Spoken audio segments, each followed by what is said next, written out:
Em 1988, eu estava acampado e pescando ao norte do estado do Mato Grosso do Sul, na microrregião do Alto Taquari, Cachoeira das Palmeiras. No segundo dia de pescaria, ficamos sabendo que só podíamos pescar 150 metros de distância das cachoeiras, devido à época da piracema, que é quando os peixes sobem os rios e cachoeiras para desovarem lá para Simão. Foi quando um pescador local nos indicou um lugar chamado Prainha.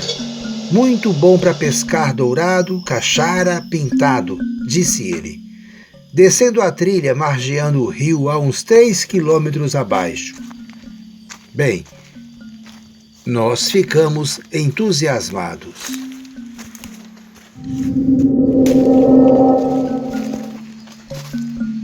Às 10 horas da noite, nós descemos a trilha margeando o rio, munidos de tralhas de pesca, cerveja, gelo e goró. Eu estava sem lanterna, então foi sugerido que eu fosse no meio com o lampião a gás, e quem tinha lanterna abria e fechava a trilha.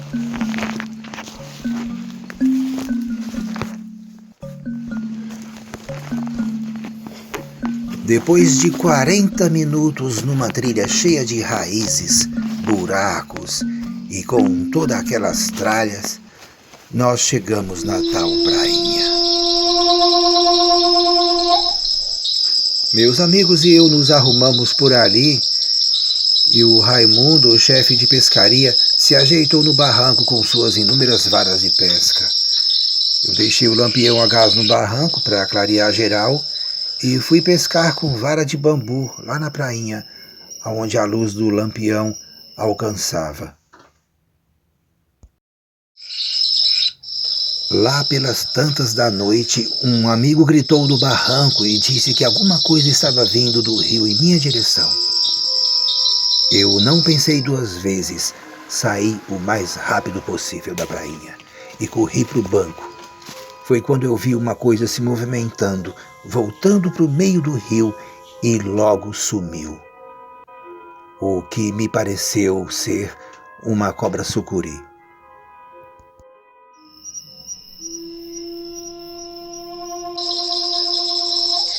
Resolvi acender uma fogueira e assar uns peixes que tínhamos pescado.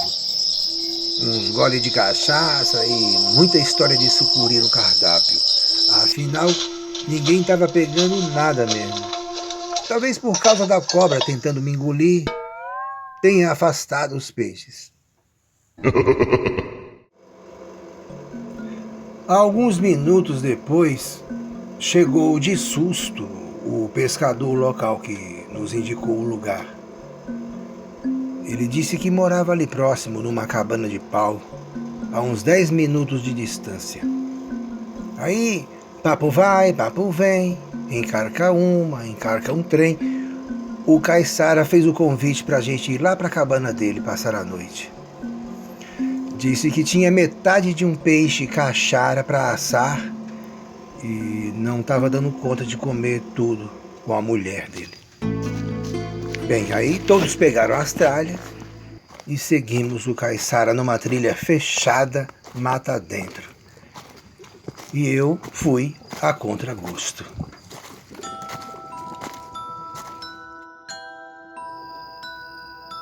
Uma cabana solitária, redes amarradas nas árvores e colchões pelo chão com alguns cachorros deitados sobre eles em volta da fogueira. Como os caras não iam mais sair aquela noite, eu pedi o lampião emprestado para o Raimundo, disse para ele que precisava realmente voltar para o acampamento. Ele, muito gentil, me emprestou o lampião, um isqueiro e o facão. Me despedi de todos e saí em direção ao rio onde estávamos pescando. Chegando lá, peguei a trilha que margeia o rio, voltando para o acampamento, e comecei minha jornada de meia hora de trilha.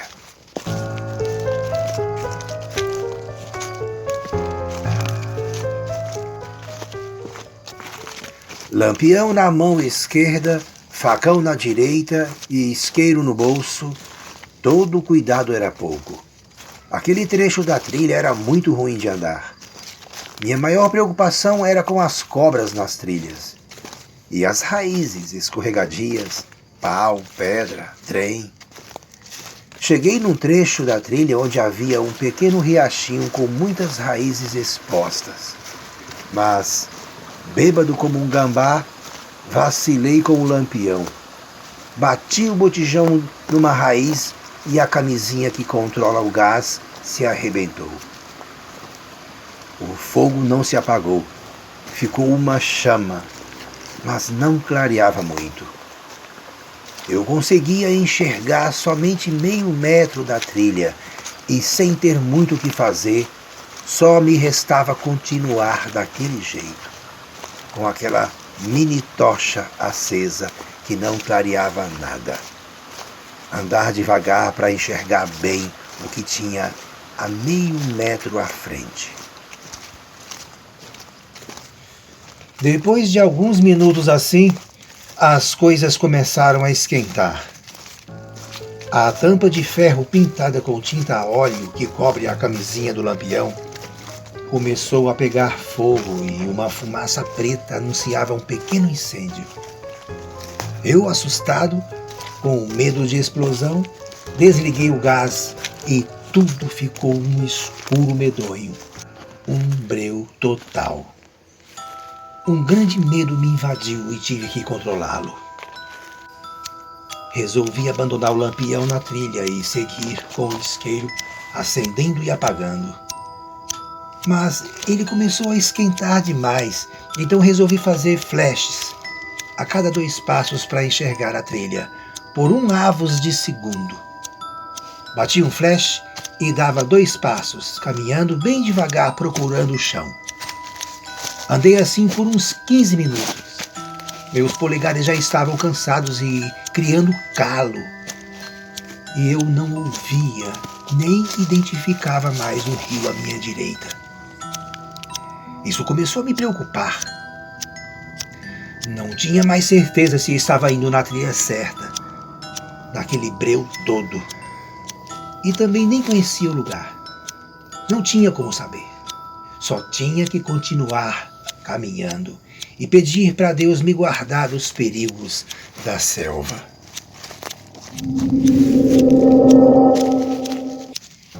Cheguei num lugar que não tínhamos passado por ali, quando nós estávamos descendo o rio. A trilha estava muito diferente e se fechando. Batendo isqueiro, angustiado e com muito medo, os flashes já não eram mais tão fortes. A pedra do isqueiro já estava desgastada de tanto uso e a visão por conta dos disparos dos flashes já estava cansada. De repente, ouvi barulho de bichos e galhos se quebrando, pertinho de mim. Parei para olhar para algum canto que fosse para trás, mas não enxergava absolutamente nada. O medo era tão grande quanto o escuro. Naquele momento, eu era uma presa fácil numa trilha escura, piscando feito um vagalume. De repente senti um cheiro estranho de carniça no ar, um cheiro característico de um animal carniceiro. Talvez seja um gambá, talvez seja uma onça. Será que ela está atrás de mim ou vem pela frente? As onças fazem emboscadas, talvez esteja me esperando logo ali. Não dava para saber de qual direção vinha o vento para se ter uma leitura, mas a onça sabe. Aliás, todos os animais da floresta sabem. Mais de 1 hora havia se passado e nada de chegar na trilha ao lado do rio.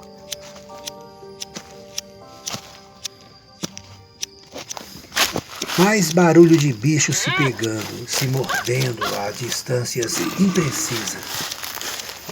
Eu, com o facão na mão direita e batendo o isqueiro com a esquerda, andava em posição de defesa contra um possível ataque de onça.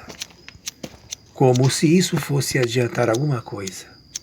Mas estava pronto para o que der e vier. Muitas coisas se passavam na minha cabeça. Será que esses bichos estão brigando entre predador e presa? Até aí tudo bem, mas e se forem duas onças brigando pela presa, por mim? Nessa hora, eu orava a Deus por socorro e livramento, com promessas de ser uma pessoa melhor na vida. Então, comecei a ouvir um som de água e riacho, um barulhinho maravilhoso que aos poucos ia aumentando e a minha alegria também. Comecei a agradecer a Deus por ouvir aquilo.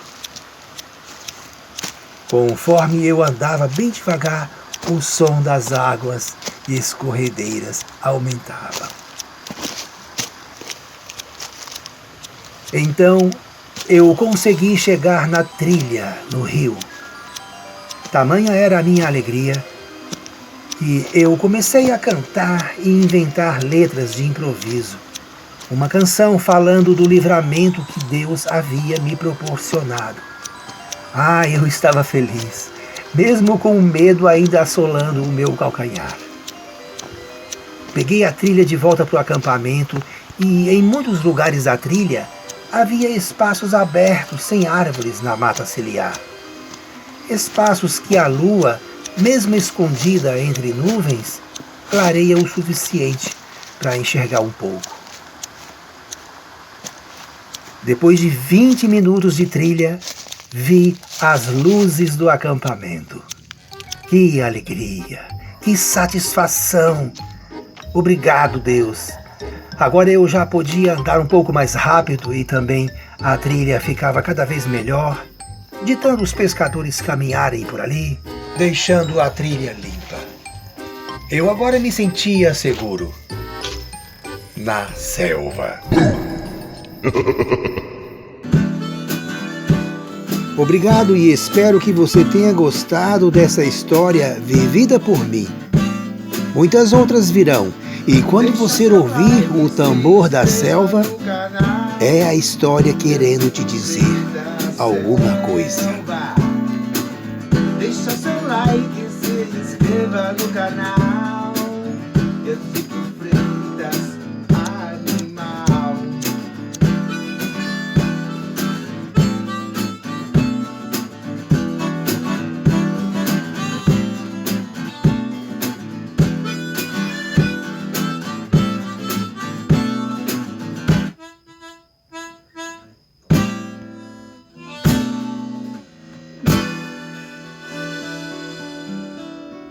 Selva!